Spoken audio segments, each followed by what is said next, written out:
Giants in the Bible. What most people miss. The giants mentioned in the Bible have always stirred up curiosity. Even people who've never read the Old Testament have heard about these massive beings that once walked the earth. But here's something most people don't realize. They weren't all part of one group. These giants came from different tribes and bloodlines, all tracing back to the Nephilim, hybrid beings born from the union of the sons of God and human women. They weren't just tall. They were a sign of something deeper, how supernatural forces can quietly shape human history. These giants were the result of rebellion in the heavens. Fallen angels broke God's order and created a powerful, dangerous lineage.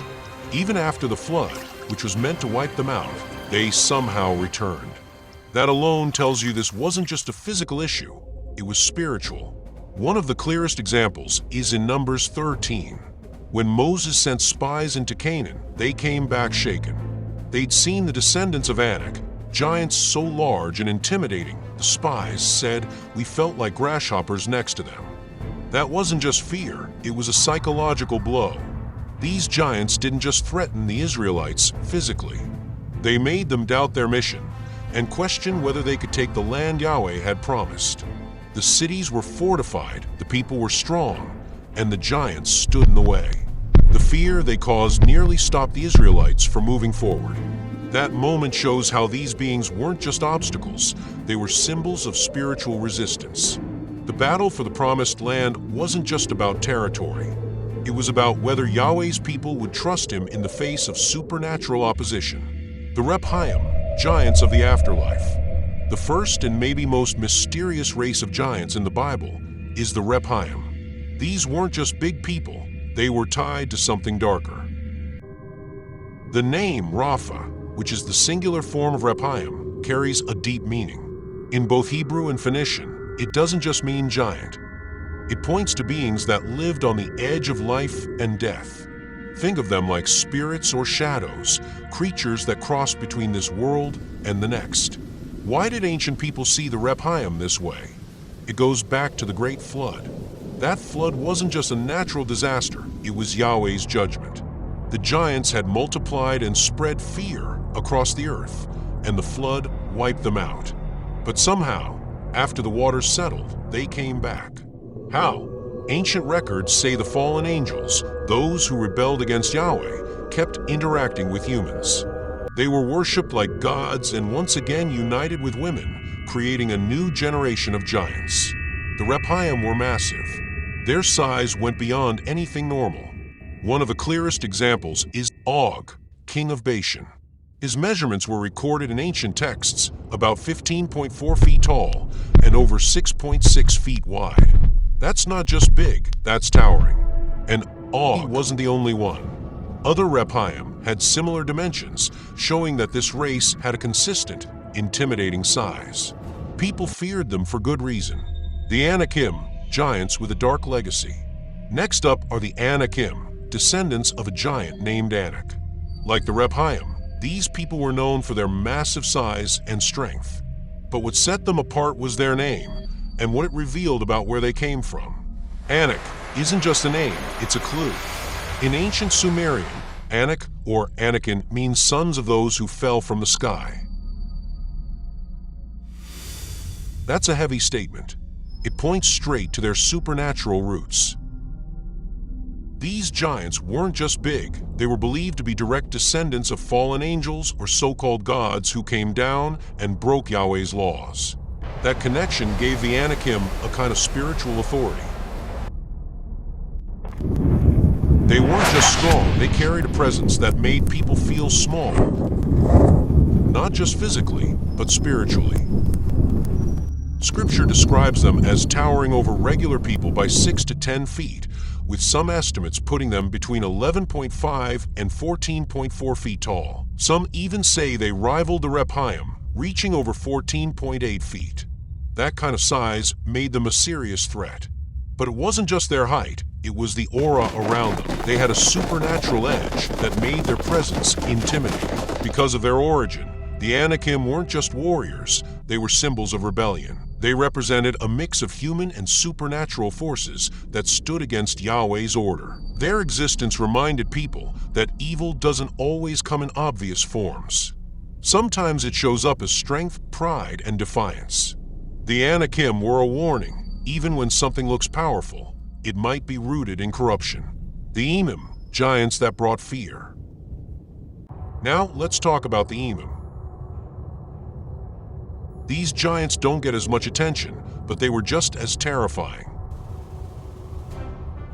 Scripture mentions them in Deuteronomy 2 verses 10 to 11, saying they were a great and numerous people, as tall as the Anakim.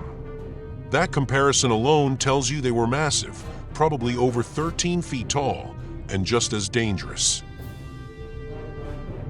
But it wasn't just their size that made people afraid. The name Emim itself means fearsome or monstrous, according to Rabbi Rashi. That name wasn't given lightly. It reflected how these giants looked and how they made people feel. Their presence caused panic. They didn't just fight, they froze people in fear. Jewish historian Flavius Josephus adds another detail. The Emim had a roar like a lion. That sound alone could stop even the bravest warriors in their tracks. They weren't just big, they were brutal. Their features were grotesque, twisted, and intimidating. Compared to the Anakim and Rephaim, the Emim stood out as pure terror.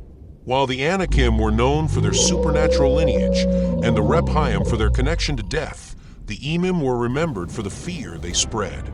Their roar, their appearance, and their overwhelming presence made them unforgettable.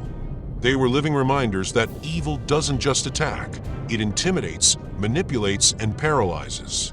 The Zuzim, giants of raw strength. Now we come to the Zuzim. They're not as well known as the Rephaim or the Anakim, but they were part of the same supernatural story. The name Zuzim comes from an Aramaic word meaning strong, rigid, or robust. That fits. These giants were known for their brute force and solid build. Reports say they stood anywhere from 9.8 to 13.5 feet tall, still towering over regular people. The Zuzim show up in Genesis 14 during a war led by Kedorlaomer, king of Elam. He launched a major campaign against several tribes, and the Zuzim were caught in the middle. They lived in the territory of Ashtaroth Karnaim and were among the groups defeated in that war. Their downfall marked a turning point, one of many battles between humans and giants. This wasn't just a military loss. It was symbolic. The defeat of the Zuzim showed the human tribes, with Yahweh's help, could stand up to supernatural forces. It was a crack in the armor of these ancient giants. Their influence started to fade, and their presence in the region weakened. Even though they weren't as famous as the Anakim or Emim, the Zuzim were part of the same spiritual conflict. They represented strength without righteousness, power that came from corrupted origins. Their fall reminded people that brute force alone doesn't win in the long run. Yahweh's plan always moves forward, even when giants stand in the way. The Zamzumim, the last of the giants. Last on the list are the Zamzumim. These giants lived east of the Jordan River and were among the final remnants of the ancient giant tribes. The Bible doesn't say much about them, but what it does say is enough to show they were a serious force. Like the Zuzim and Emim, the Zamzumim were massive, estimated between 13.1 and 14.8 feet tall. That puts them right up there with the biggest of the giants. They were strong, intimidating, and held strategic land. People feared them, and for good reason. But eventually, they ran into the Ammonites, descendants of Lot, and that's where things changed. The Ammonites fought the Zamzumim and won, taking over their land and pushing them out. That battle marked the end of the giant era in the Middle East. This wasn't just a territorial fight. It was a turning point. The giants had ruled for generations, but now human tribes were stepping in and taking control. The defeat of the Zamzumim symbolized a shift from supernatural dominance to human expansion. Civilization was moving forward, and the giants were fading into history. Some scholars think the Zamzumim were a branch of the Rephaim, which would mean they had spread across places like Syria and parts of Israel. That theory suggests giants once ruled vast areas of the region. Others believe the name Zamzumim comes from a Hebrew word meaning plotters or conspirators. If that's true, it adds another layer. They weren't just strong, they were strategic. They knew how to form alliances and manipulate situations. In the end, their fall wasn't just about brute force. It may have involved political moves and spiritual shifts. With their defeat, the last great line of giants disappeared from the biblical record. But their legacy didn't vanish. Stories about them still echo in traditions, myths, and ancient memory. They remind us that behind the physical battles in the Bible, there was always a deeper spiritual war between Yahweh's order and the forces that tried to corrupt it.